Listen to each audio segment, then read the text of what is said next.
সাল্লাল্লাহু আলাইহি ওয়াসাল্লাম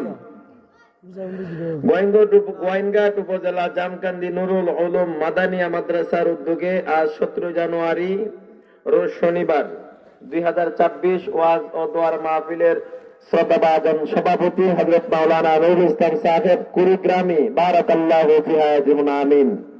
হযরত উলামায়ে কেরাম, আমার ডানে বসা মুরব্বী, আমার পাশে খুজুর বসা উপস্থিত মুরব্বানে আজম, আমার যুবক বন্ধুগণ, পর্দার আড়ালের পর্দানিশী মা ও ভগ্নীগণ, সর্বপ্রথম শুকরিয়া আদায় করি এই বারে তাআলার দরবারে যিনি আপনাকে আমাকে মুসলমান বানাইয়াছেন। এজন্য চিৎকার দিয়ে কালিমাতে শুকর আদায় করি আলহামদুলিল্লাহ। আবার শুকরিয়া আদায় করি যে বারে তাআলা আপনাকে আমাকে এই রজব মাসে শেষ পর্যায়ে আপনাকে আমাকে জলিসুর রহমান জান্নাতের বাইগানে বসার তৌফিক দান করেছেন। এজন্য আবার শুকরিয়া আদায় করি আলহামদুলিল্লাহ। আবার সেই যে আমি যে আলহামদুলিল্লাহ বললাম, কি লাভ জানেন? মুফাসসিরিনে কেরাম বলেন আলহামদু লিখতে 8টা অক্ষর লাগে। কয়টা অক্ষর লাগে? আল্লাহ বলেন জবান দেওয়ার মালিক কে? আল্লাহ বলেন আমার দেওয়া জবান দিয়া, আমার দেওয়া জিহ্বা দিয়া বান্দা যখন একবার শুকরিয়া আদায় করে, একবার আলহামদুলিল্লাহ বলে, আল্লাহ বলেন বান্দা বলতে দেরি হয়, আমি বান্দাকে জান্নাতের 8টা দরজা খুলতে দেরি করি না। আল্লাহ বলেন আমার দেওয়া জবান দিয়া, আমার দেওয়া জিহ্বা দিয়া বান্দা যখন একবার আলহামদুলিল্লাহ বলে, আমি তার জন্য জাহান্নামের 7টা দরজা বন্ধ করে দিই।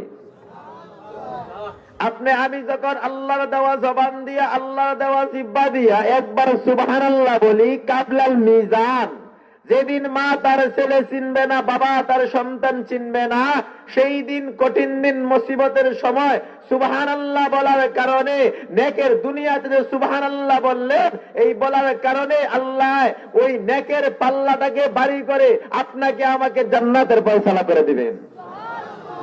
এখন সুবহানাল্লাহ আলহামদুলিল্লাহ বলার দরকার আসেনি?